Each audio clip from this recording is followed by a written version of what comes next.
আইন নিজের হাতে তুলে না নিয়ে আগে মাদক কারবারে যারা আছেন, যারা মাদকের সাথে সম্পৃক্ত, যারা ভোগ করতেছেন, আপনাদের প্রতি বিনয়ের সাথে অনুরোধ থাকবে, আপনি আপনার সমাজকে ধ্বংস করবেন না, পরিবারকে ধ্বংস করবেন না।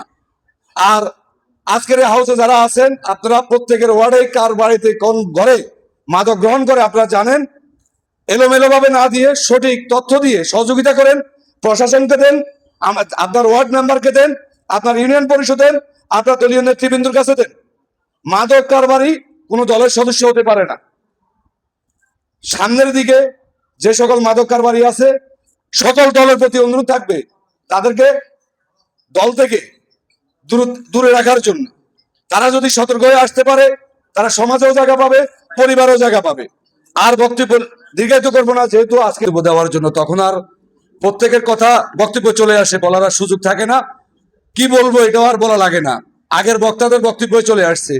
তারপরে একটি কথা না বললে নয়, মাদক একটি সামাজিক ব্যাধি, মাদক একটি পারিবারিক ব্যাধি।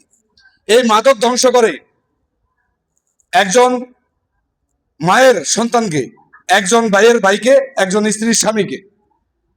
আসুন আমরা সবাই মাদককে না বলি।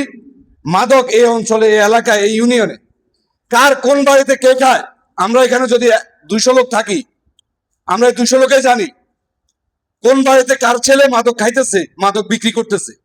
কিন্তু আজকের প্রোগ্রামটা হলো জাস্ট মাদক বিক্রেতাকে, মাদক গ্রহণকারীকে একটি ইশারা দেওয়া যে সামনের জন্য সতর্ক হোক।